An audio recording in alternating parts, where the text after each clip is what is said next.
ਮਸੀਹ ਯਸੂ ਦੇ ਵਿੱਚ ਤੁਹਾਡੀ ਸਲਾਮਤੀ ਹੋਵੇ ਤੇ ਅਸੀਂ ਤੁਹਾਨੂੰ ਯਸੂ ਦੀ ਜ਼ਿੰਦਗੀ ਅਤਵਾਰ ਦਾ ਬਾਈਬਲ ਸਟੱਡੀ ਪ੍ਰੋਗਰਾਮ ਪੰਜਾਬੀ ਬਜ਼ਰੀਆ JCDC ਪ੍ਰੋਡਕਸ਼ਨ ਵਿੱਚ ਖੁਸ਼ਾਮਦੀਦ ਕਹਿੰਦੇ ਹਾਂ। ਤੇ ਮੈਂ ਅੱਜ ਫਿਰ ਤੁਹਾਡੀ ਖਿਦਮਤ 'ਚ ਹਾਜ਼ਰ ਹੋਇਆ ਵਾਂ ਪਾਦਰੀ ਅਮਜਦ ਇਮਤਿਆਜ਼ ਤੇ ਅਸੀਂ ਖੁਦਾ ਦਾ ਕਲਾਮ ਸੁਣਾਂਗੇ। ਖੁਦਾ ਦਾ ਕਲਾਮ ਮਰਕਸ ਦੀ ਅੰਜੀਲ ਉਹਦੇ 10ਵੇਂ ਬਾਬ ਦੇ ਵਿੱਚ ਇੰਜ ਲਿਖਿਆ ਕਿ ਇੱਕ ਸ਼ਖਸ ਹੈ, ਇੱਕ ਬੰਦਾ ਹੈ ਜਿਹੜਾ ਅੰਨ੍ਹਾ ਹੈ ਤੇ ਉਹਦਾ ਨਾਂ ਹੈ ਬਰਤਮਾਈ। ਯਾਨੀ ਬਰ ਦਾ ਮਤਲਬ ਹੈ ਬੇਟਾ ਤੇ ਤਮਾਈ ਉਹਦੇ ਪਿਓ ਦਾ ਨਾਂ ਹੈ ਤੇ ਉਹਨੂੰ ਕਹਿੰਦੇ ਨੇ ਬਰਤਮਾਈ। ਤੇ ਉਹ ਅੰਨ੍ਹਾ ਸੀ ਤੇ ਯਰੂ ਸ਼ਹਿਰ ਤੋਂ ਬਾਹਰ ਨਿਕਲ ਕੇ ਨਾ ਉਹ ਮੰਗਣ ਡਿਆ ਵੇ। ਉਹਨੇ ਇੱਕ ਕਪੜਾ ਵਿਛਾਇਆ ਸੀ ਰਾਹ 'ਚ, ਉੱਤੇ ਪੈਸੇ ਮੰਗਦਾ ਹੈ। ਜਾਂਦੇ ਆਉਂਦੇ ਲੋਕ ਉਹਨੂੰ ਪੈਸੇ ਦਿੰਦੇ ਹਨ ਤੇ ਉਹ ਮੰਗਣ ਵਾਲਾ ਸੀ। ਤੇ ਯਿਸੂ ਮਸੀਹ ਸ਼ਹਿਰੋਂ ਬਾਹਰ ਨਿਕਲੇ ਨੇ ਤੇ ਮੈਂ ਇਹ ਵੀ ਤੁਹਾਨੂੰ ਦੱਸਦਾ 3.5 ਸਾਲ ਤਕਰੀਬਨ ਯਿਸੂ ਮਸੀਹ ਨੇ ਜ਼ਮੀਨ ਤੇ ਖਿਦਮਤ ਕੀਤੀ ਹੈ। ਜਿਹੜੀ ਮਨਾਦੀ ਕੀਤੀ ਹੈ ਉਹ ਤਕਰੀਬਨ 3.5 ਸਾਲ ਹੈ ਤੇ 3 ਸਾਲ ਗੁਜ਼ਰ ਗਏ ਨੇ ਤੇ ਆਖਰੀ 6 ਮਹੀਨੇ ਜਿਹੜੇ ਨੇ ਇਹ ਵਾਕਿਆ ਅਖੀਰੀ 6 ਮਹੀਨੇ ਦਾ ਹੈ। ਤੇ ਇਹਦੇ ਵਿੱਚ ਇਹ ਮੌਜਜ਼ੇ ਦਾ ਜ਼ਿਕਰ ਹੈ ਕਿ ਯਿਸੂ ਮਸੀਹ ਯਰੂ ਸ਼ਹਿਰ ਚੋਂ ਨਿਕਲੇ ਨੇ ਤੇ ਯਾਦ ਹੈ ਤੁਸੀਂ ਵੇਖਦੇ ਹੋ ਸ਼ਹਿਰੋਂ ਬਾਹਰ ਨਿਕਲੋ ਤੇ ਮੰਗਣ ਵਾਲੇ ਬੈਠੇ ਹੁੰਦੇ ਨੇ ਤੇ ਇਹ ਬਰਤਮਾਈ ਵੀ ਰਾਹ ਦੇ ਕੰਢੇ ਬਹਿ ਗਿਆ ਕਿ ਲੋਕ ਜਿਹੜੇ ਸ਼ਹਿਰੋਂ ਬਾਹਰ ਨਿਕਲਣਗੇ ਦੂਜੇ ਸ਼ਹਿਰ ਜਾਣ ਲੱਗਣਗੇ, ਬੈਠਾ ਉੱਥੇ ਕਿ ਮੈਨੂੰ ਕੋਈ ਦੇਗਾ ਪੈਸੇ। ਤੇ ਲੋਕ ਵੀ ਜਾਂਦੇ ਨੇ ਪਏ ਤੇ ਲੋਕ ਦਿੰਦੇ ਵੀ ਨੇ। ਤੇ ਇੰਜ ਹੁੰਦਾ ਕਿ ਇਹਨੇ ਰੌਲਾ ਸੁਣਦਾ ਜਦੋਂ ਤੇ ਪੁੱਛਦਾ ਹੈ ਵੀ ਰੌਲਾ ਕਾਹਦਾ ਹੈ, ਕੀ ਹੋਇਆ। ਇੱਕ ਸ਼ਖਸ ਉਹਨੂੰ ਆਂਦਾ ਹੈ ਯਿਸੂ ਲੰਘਣ ਡਿਆ। ਹੁਣ ਉਹਨੇ ਸੁਣਿਆ ਸੀ ਕਿ ਯਿਸੂ ਮਸੀਹ ਇਸ ਦੁਨੀਆ ਤੇ ਮੌਜਜ਼ੇ ਕਰਦਾ ਹੈ।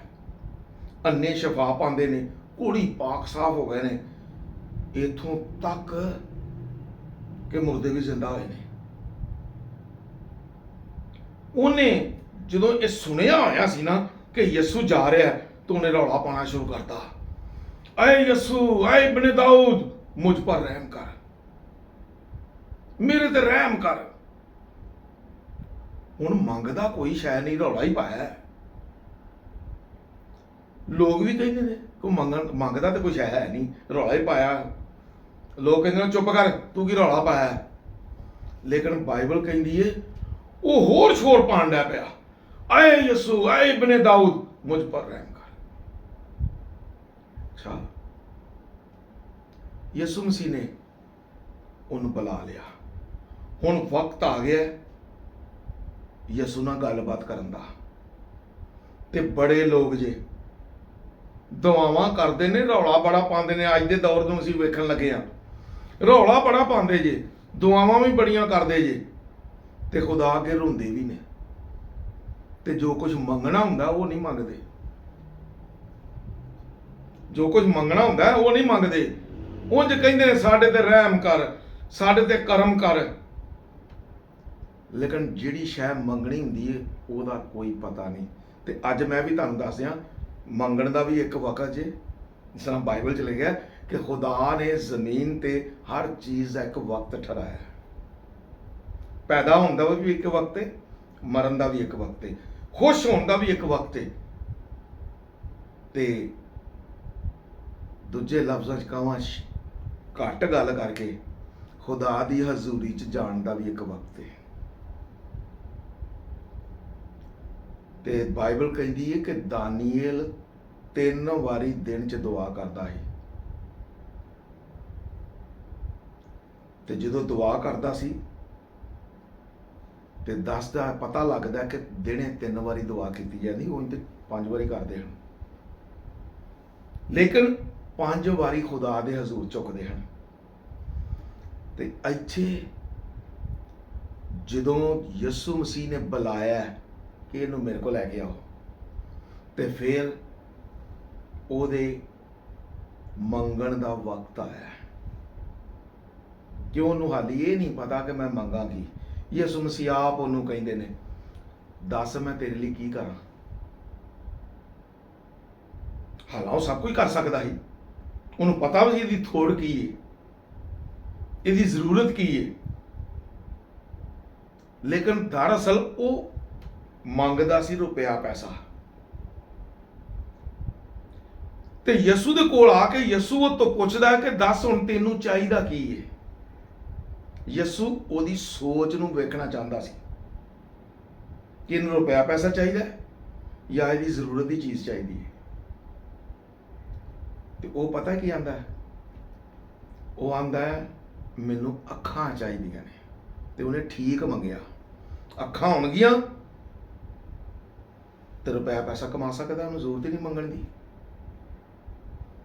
ਤੇ ਅੱਜ ਸਾਨੂੰ ਮੰਗਣ ਦਾ ਵੀ ਨਹੀਂ ਪਤਾ ਤੇ ਨਾਲੇ ਇਹ ਵੀ ਨਹੀਂ ਪਤਾ ਕਿ ਅਸਾਂ ਲੈਣਾ ਕੀ ਹੈ, ਸਾਡੀ ਅਸਲ ਜ਼ਰੂਰਤ ਕੀ ਹੈ। ਅਸੀਂ ਉਹ ਤੋਂ ਹਟ ਜਾਂਦੇ ਹਾਂ ਪਿੱਛੇ। ਤੇ ਮੈਂ ਅਗਲੀ ਵੀਡੀਓ 'ਚ ਇਹਦੇ ਬਾਰੇ ਦੱਸਾਂਗਾ ਕਿ ਖੁਦਾ ਸਾਨੂੰ ਕੀ ਆਂਦਾ ਹੈ। ਉਂਝ ਤੇ ਦੇਖੋ ਮਤੀ ਦੀ ਇੰਜੀਲ ਉਹਦੇ 7ਵੇਂ ਬਾਬ ਤੇ 7ਵੀਂ ਆਇਤ 'ਚ ਲਿਖਿਆ, ਮੰਗੋ ਤੇ ਤੁਹਾਨੂੰ ਮਿਲੇਗਾ। ਹੁਣ ਵਕਤ ਆਇਆ ਕਿ ਇਹ ਮੰਗੇ ਖੁਦਾ ਤੋਂ। ਤੇ ਆਂਦਾ ਯਿਸੂ ਮੈਂ ਚਾਹਨਾ ਕਿ ਮੈਨੂੰ ਅੱਖਾਂ ਮਿਲ ਜਾਣ। ਤੇ ਯਿਸੂ ਮਸੀਹ ਪਤਾ ਕੀ ਆਂਦੇ ਨੇ, ਉਸੇ ਟਾਈਮ ਜਵਾਬ, ਦੁਆ ਦਾ ਉਸੇ ਟਾਈਮ ਜਵਾਬ, ਜਾ ਤੇਰੇ ਈਮਾਨ ਨੇ ਤੈਨੂੰ ਚੰਗਿਆ ਕਰ ਦਿੱਤਾ। ਤੇ ਬਾਈਬਲ ਕਹਿੰਦੀ ਉਸੇ ਟਾਈਮ ਉਹਦੀਆਂ ਅੱਖਾਂ ਠੀਕ ਹੋ ਗਈਆਂ, ਉਹ ਵੇਖਣ ਲੱਗ ਪਿਆ। ਜਦੋਂ ਵੇਖਣ ਲੱਗ ਪਿਆ ਤੇ ਫਿਰ ਉਹ ਖੁਦਾ ਦੀ ਸ਼ੁਕਰਗੁਜ਼ਾਰੀ ਕਿ ਇਹਦੇ ਵਿੱਚ ਅਸੀਂ ਇਹ ਵੇਖਦੇ ਹਾਂ ਕਿ ਮੰਗਣ ਦਾ ਵਕਤ ਉਹਨੇ ਠੀਕ ਵਕਤ ਮੰਗਿਆ, ਤੇ ਜਿਹਦੇ ਕੋਲ ਮੰਗਣਾ ਸੀ ਉਹਦੇ ਕੋਲ ਹੀ, ਦੂਰੋਂ ਰੌਲਾ ਨਹੀਂ ਪਾਇਆ। ਅਸੀਂ ਅੱਜ ਖੁਦਾ ਤੋਂ ਦੂਰ ਹਾਂ, ਖੁਦਾ ਨੂੰ ਕਿਸੇ ਨਹੀਂ ਵੇਖਿਆ ਹੈਗਾ, ਲੇਕਿਨ ਖੁਦਾ ਨੂੰ ਉਹ ਹੀ ਵੇਖਦਾ ਹੈ ਜਿਹਦਾ ਖੁਦਾ ਦੇ ਨਾਲ ਕਨੈਕਸ਼ਨ ਹੈ, ਜਿਹਦੀਆਂ ਅੱਖਾਂ, ਇਹ ਵਾਲੀਆਂ ਅੱਖਾਂ ਤੇ ਕੰਨ ਦੋਵੇਂ ਖੁੱਲੇ ਨੇ। ਖੁੱਲੀਆਂ ਅੱਖਾਂ ਹੋਣੀਆਂ ਚਾਹੀਦੀਆਂ ਨੇ ਤੇ ਕੰਨ ਖੁੱਲੇ ਹੋਣੇ ਚਾਹੀਦੇ ਨੇ, ਤਾਂ ਕਿ ਅਸੀਂ ਯਿਸੂ ਨੂੰ ਵੇਖ ਸਕੀਏ ਤੇ ਯਿਸੂ ਨਾਲ ਗੱਲਬਾਤ ਕਰ ਸਕੀਏ। ਤੇ ਅੱਜ ਮੈਂ ਤੁਹਾਨੂੰ ਮਸ਼ਵਰਾ ਇਹ ਦੇਣਾ ਚਾਹੁੰਦਾ, ਮੇਰੇ ਭਰਾਓ ਤੇ ਮੇਰੀ ਉਹ ਭੈਣੋ, ਖੁਦਾ ਤੋਂ ਅੱਜ ਇਹ ਹੀ ਮੰਗੋ, ਮੇਰੀਆਂ ਰੂਹਾਨੀਆਂ ਅੱਖਾਂ ਖੋਲ ਤੇ ਮੇਰੇ ਕੰਨ ਖੋਲ, ਤਾਂ ਕਿ ਮੈਂ ਤੇਰੀ ਆਵਾਜ਼ ਵੀ ਸੁਣਾ ਤੇ ਮੈਂ ਤੈਨੂੰ ਵੇਖ ਵੀ ਸਕਾਂ। ਉਹ ਜਦੋਂ ਤੁਹਾਡੀਆਂ ਅੱਖਾਂ ਖੁੱਲ ਜਾਣਗੀਆਂ ਨਾ, ਤੁਹਾਡੇ ਕੰਨ ਖੁੱਲ ਜਾਣਗੇ, ਤੇ ਫਿਰ ਆਪੇ ਹੀ ਯਿਸੂ ਤੋਂ ਮੰਗ ਲਓ ਕਿ ਕੀ ਚਾਹੀਦਾ। ਫਿਰ ਤੁਹਾਡੀ ਗੱਲਬਾਤ ਆਪੇ ਹੀ ਸ਼ੁਰੂ ਹੋ ਜਾਏਗੀ, ਤੁਹਾਡਾ ਕਨੈਕਸ਼ਨ ਆਪੇ ਹੀ ਹੋ ਜਾਏਗਾ। ਲੇਕਿਨ ਇਹਦੇ ਲਈ ਤੁਹਾਨੂੰ ਖੁਦਾ ਤੋਂ ਮੰਗਣਾ ਪਏਗਾ। ਕੰਮ ਦੀ ਸ਼ੈ ਐ ਜੇ ਤੁਹਾਡੀਆਂ ਅੱਖਾਂ ਖੁੱਲ ਜਾਣ ਤੇ ਤੁਹਾਡੇ ਕੰਨ ਖੁੱਲ ਜਾਣ। ਆਓ ਅਸੀਂ ਖੁਦਾ ਦੇ ਜ਼ੋਰ ਚੁੱਕੀਏ ਤੇ ਨਾਲੇ ਦੁਆ ਕਰੀਏ। ਤੇ ਮੈਂ ਉਮੀਦ ਰੱਖਣਾ ਕਿ ਅੱਜ ਤੋਂ ਬਾਅਦ ਤੁਸੀਂ ਜਿਹੜੀ ਦੁਆ ਸ਼ੁਰੂ ਕਰੋਗੇ ਕਿ ਮੇਰੀਆਂ ਅੱਖਾਂ ਖੋਲ ਦੇ ਤੇ ਮੇਰੇ ਕੰਨ ਖੋਲ ਦੇ, ਤੇ ਜਦੋਂ ਖੁੱਲ ਜਾਣਗੀਆਂ ਨਾ ਤੇ ਫਿਰ ਤੁਹਾਡਾ ਰਾਬਤਾ ਹੋ ਜਾਏਗਾ ਤੇ ਤੁਸੀਂ ਗੱਲਾਂ ਕਰਨ ਲੱਗ ਪਓਗੇ। ਤੇ ਖੁਦਾ ਤੁਹਾਨੂੰ ਇਸ ਕਲਾਮ ਤੇ ਅਮਲ ਕਰਨ ਦੀ ਤੌਫੀਕ ਦੇਵੇ ਤੇ ਆਪਣੀਆਂ ਅੱਖਾਂ ਬੰਦ ਕਰਕੇ ਤੇ ਦੁਆ ਕਰੋ ਤੇ ਅੱਜ ਤੋਂ ਬਾਅਦ ਖੁਦਾ ਤੋਂ ਮੰਗਣਾ ਸ਼ੁਰੂ ਕਰ ਦਿਓ। ਖੁਦਾ ਤੁਹਾਨੂੰ ਬਰਕਤ ਦੇਵੇ ਤੇ ਇਸ ਕਲਾਮ ਤੇ ਅਮਲ ਕਰਨ ਦੀ ਤੌਫੀਕ ਦੇਵੇ। ਆਮੀਨ।